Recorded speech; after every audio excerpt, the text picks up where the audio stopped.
Hello, good morning সবাইকে। আজকে আমি তোমাদের সাথে শেয়ার করব মা আমি মিলে কিভাবে দুটো বাড়ি, সংসার এবং বাচ্চাদের আর পার্লার, ইউটিউব সবকিছু মেনটেন করি। তো ভিডিওটা দেখতে থাকো, আশা করছি ভালো লাগবে।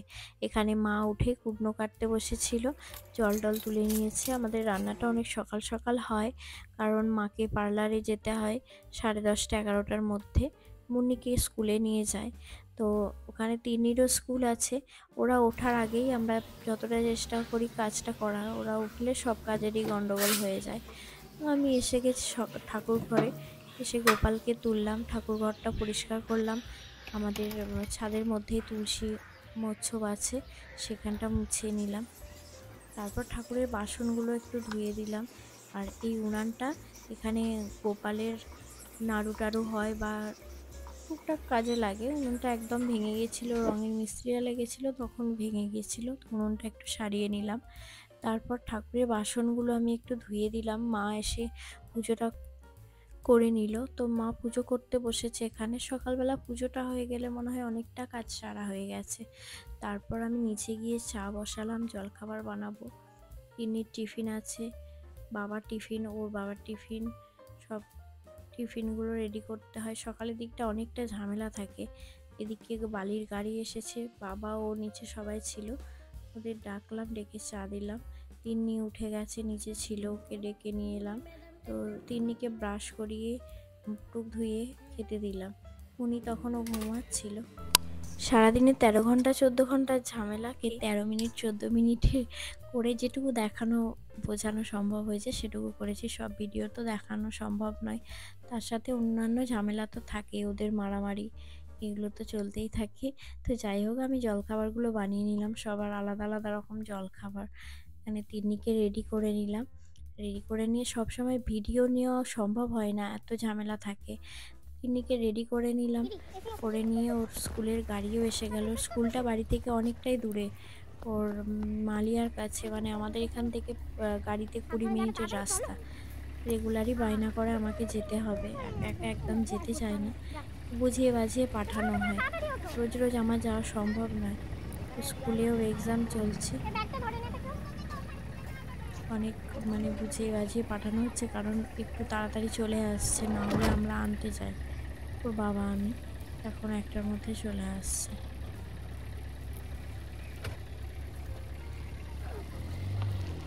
যাই হোক, তিন্নি স্কুল চলে গেল মানে অনেকটা একটু হালকা হলাম। বাড়িতে থাকলে সারাক্ষণ ওর জন্যই মনে হবে কেউ একটা আছে, এত এ করে। এদিকে মুনি বসে আছে, উঠে ওর দাঁত ব্রাশ করিয়ে থাইরয়েডের বড়ি খাওয়াতে হয় ওকে, খাইয়ে দিলাম। এখানে দুটো প্রোটিন পাউডার গুলছি, কারণ আমার আর মায়ের কদিন ধরে জ্বর এসেছে সরস্বতী পুজোর পর থেকেই। তো এত গলা ব্যথা, শরীরটা পুরো উইক হয়ে গেছে, কোনো কাজ করতে পারছি না, মাথা ঘুরছে অ্যান্টিবায়োটিক খেয়ে খেয়ে। মানে ওই জন্য একটু প্রোটিন পাউডার মা বললো একটু খা, যদি শরীরটা একটু ঠিক হয়। তো খেলাম, কারণ আমাদের শরীর ঠিক রাখতেই হয়, আমাদের কাজ প্রচুর থাকে। মা সকালে রান্নাটা করে নিল, করে নিয়ে মুন্নিকে নিয়ে বেরোলো। ওখানে মুন্নির স্কুলটা আমাদের ও বাড়ির কাছেই। মুন্নিকে নিয়ে মা চলে যায়, ওখানে ওকে পড়াতেও আসে। মা চলে গেল, তারপর আমি জলখাবার সব কাজে পিসিদের দিলাম, নিজে খেলাম। খাওয়ার পরে কিছু কাঁচাগুলো ছিল ওয়াশিং মেশিনের মধ্যে, আমি কাঁচাগুলো একটু মেখেই ঢুকিয়ে দিই, কারণ ডাইরেক্ট ঢোকালে না নিচে যে ময়লাগুলো থাকে সবটা ওয়াশিং মেশিনে যায় না, সেই জন্য আমি একটু গরম জল করে সব কিছু মেখে নিয়ে তারপরে ওয়াশিং মেশিনের মধ্যে দিয়ে দিই। তো সব কিছু মেখে আমি দিলাম, এদিকে কাঁচাটা হতে থাকলো। তারপর আমি গেলাম ঘরের সব বিছানাগুলো তুলতে। সব বিছানাগুলো সকালবেলার দিকে একদম হয় না, সব ঝামেলা মিটে গেলে আমি তারপর গোছাই।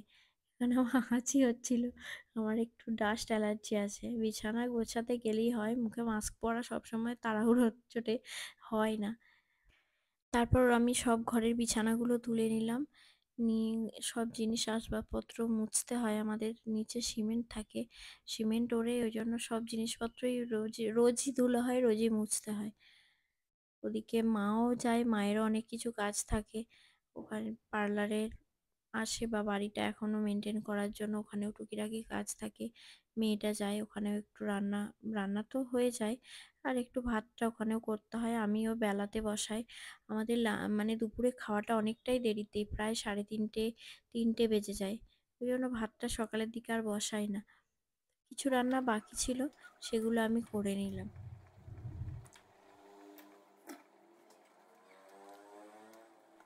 তিন্নির স্কুলে এক্সাম চলছে বলে ও গাড়িতে চলে আসছে। সবার পরীক্ষা শেষ হয়ে যাচ্ছে, নয়তো সবার সাথে আসতে গেলে বিকেল হয়ে যায়। ওর স্কুলে ছুটি হয়ে যায় 2টোর মধ্যে, কিন্তু অন্য সবার ছুটি হয়ে আসতে 4টে বেজে যায়। ও তো ছোট, সব বন্ধুরা চলে যায়, বায়না করে। ওই জন্য আমাদেরকে যত কষ্টই হোক, ওর বাবার যত দেরি হোক, ওকে আনতে যায়। চেষ্টা করে মেয়ের জন্য কাজ তাড়াতাড়ি সেরে নিতে। তো আমার টুকিটাকি গুছোতে গুছোতেই ওদিকে তিন্নিরও আসার সময় হয়ে গেছে। তো এসেও গেছে। ও এলো মানে বাড়িতে এতক্ষণে বোঝা যাচ্ছে কেউ মানুষ আছে, নয়তো বাড়ি শান্ত। এসেই দুষ্টুমি, লুকোচুরি খেলতে শুরু করে দিয়েছে মায়ের সাথে। মুন্নি এমনিতে চুপচাপ, কিন্তু তিন্নি প্রচুর ছটফটে এবং সারা দিন বক বক করে। তো ওকে এসে ওর হাত মুখ ধুইয়ে ওকে স্নান করিয়ে দিলাম। সকালে ঠান্ডা ছিল বলে অতটা সকালবেলা করাইনি। তারপর অনেকদিন ভিডিও করেনি। মা আজকে একটু ভিডিও করবো, এখনো ভিডিও করতে চাই না। যেহেতু ওর একটু ইচ্ছা হলো, আমি বললাম তবে কি করবি, বললো আমি সেই আগের বারে যেমন করেছি আমি ওই ভিডিওটাই করব। তো বায়না, ওই জন্য ভাবলাম লুকসটা একটু অন্যরকম করি, একই রকম করবে যখন বলছে, মন হয়েছে। তো করার একটু একটা দুটো শর্টস করার পরই অধৈর্য সব টেনে খুলে দিল। এবার আমাকে সেগুলো গুছোতে হলো।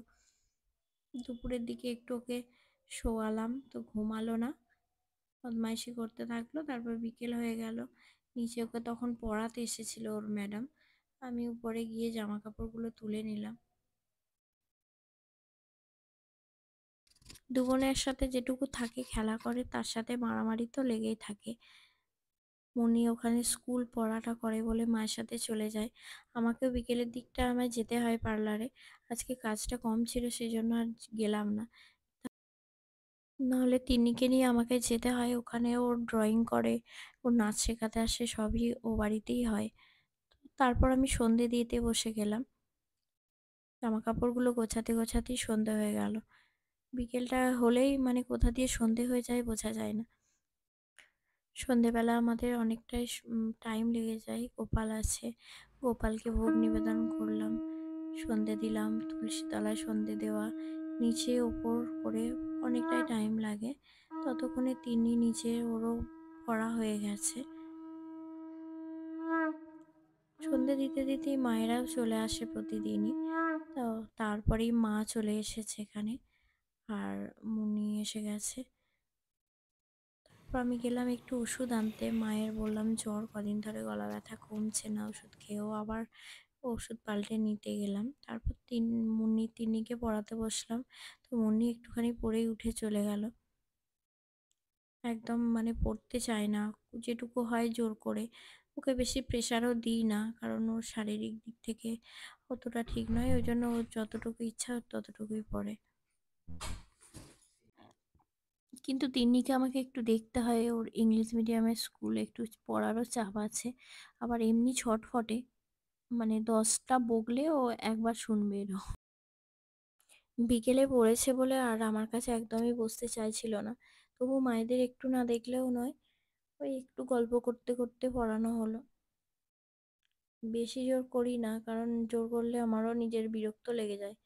সেই জন্য যেদিন পড়তে চাই পড়াই, না হলে গান প্র্যাকটিস করাই, নয়তো বা নাচ প্র্যাকটিস করাই। সব করাতে করাতে সময় চলে যায়, আবার রাতের দিকে খাবার বানানোর টাইম হয়ে যায়। ওই জন্য বেশিক্ষণ পড়ানোর সময় পাই না। তারপর আবার এবার রাতের খাবার বানানোর সময় হয়ে যায়। এদিকে মা আমি দুজনে হাতাহাতি করে নিই। ওদিকে তরকারিটা বসিয়ে দিয়েছে আর আমি রুটিটা করছি।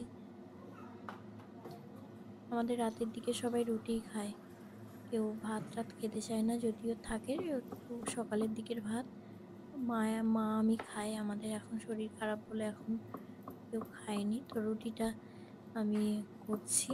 এখানে বাবাও খেতে বসে গেছিল, তখন তাড়াতাড়ি করছিলাম। এদিকে মুন্নির বাবার আসতে অনেকটা রাত হয়ে যায়, প্রায় 10টা সাড়ে 10টা বেজে যায়। তারপর ও এসে একটু টিভি দেখে, ওর খেতে অনেকটাই দেরি হয়ে যায়। মুন্নি ওর বাবা না এলে একদম খেতে চায় না, এমনকি কেউ যদি না খায় ও একদম খেতে চায় না। এই স্বভাবটা ওর ছোটোর থেকেই আছে। মানে যে কোনো জিনিস ও সবাইকে দিয়ে খায়। ও একটু সরলতাটা ওর মধ্যে বেশি। তো যাই হোক, তারপর ওর বাবাও এসে গেল, সবাইকে একে একে খেতে দিলাম। তারপর গেলাম, হঠাৎ করে ছাদে ঝড় বৃষ্টি উঠে গেছে। ছাদের মধ্যে চারিদিকে ফুল গাছের টব আছে, কিছু কিছু ওই ঘর মোছার ন্যাতা ট্যাতা এগুলো ছিল। কিছু জিনিস পড়ে গেছে উড়ে, বোঝা যায়নি তো। সবাই মিলে একটু ছাদে গেলাম, ফুলের টবগুলো নামিয়ে দেওয়া হলো। টুকিটাকি যেসব জিনিসপত্র উড়ে গেছিলো, চেয়ার, বালতি সব এলোমেলো হয়ে গেছিলো, ওগুলো গেলাম। তো রাতের দিকে ছাদে বেশ ভালো লাগছিল, হাওয়া দিচ্ছে। ও গিয়ে সব টবগুলো নামিয়ে নিল। হঠাৎ ঝড় এলে আমাদের ফাঁকা মাঠ তো, এত মানে ঝড় হয়, এক একদিন ভয় লাগে, মনে হবে ওপর থেকে টিনগুলো উড়িয়ে নিয়ে চলে যাবে। পুরো হাওয়াটা হিট করে বাড়িতে, মাঠের একদম ফাঁকার মধ্যে বলে। তারপর মা এদিকে সব রান্নাঘরটা গুছিয়ে নিয়েছে, কিছু সবজি কেটে রাখে সকালবেলা তাড়াতাড়ি রান্নার জন্য। আমি এবার আমার একটু চুলটা বেঁধে নিলাম। রাতের দিকে চুলটা খুলে রাখতে একদম ভালো লাগে না, চুল না বেঁধে শুলে একটু হয়। তো সারাদিনের পর একটু নিজেকে টাইম পেলাম, চুলটা একটু বেঁধে নিলাম। আর সারাদিন তো স্কিনের কিছু দেওয়া হয় না, সময়ও পায় না। আর এই শীতের জন্য তো কিছুই এনার্জি লাগছিল না। যাই হোক, শীতটা অনেকটা কমে গেছে। তারপর একটুখানি আমি একটু ভিএলসিসির নাইট ক্রিমটা ইউজ করলাম। তো এই নাইট ক্রিমটা খুব ভালো। এই নাইট ক্রিমটা একমাত্র এখন আমি ইউজ করি। অনেক কিছুই নেওয়া হয়েছে, কিন্তু স্কিন কেয়ার করার সময় হয়ে ওঠে না, যেটুকু হয় রাতের দিকে সময় পায়। তো তখনও টিভি দেখছিল। তিন্নি মুন্নি ঘরে চলে গেছে ঘুমানোর জন্য। তোর বাবা এত রাত পর্যন্ত টিভি দেখে, মাঝে মাঝে আমার বিরক্ত লেগে যায়।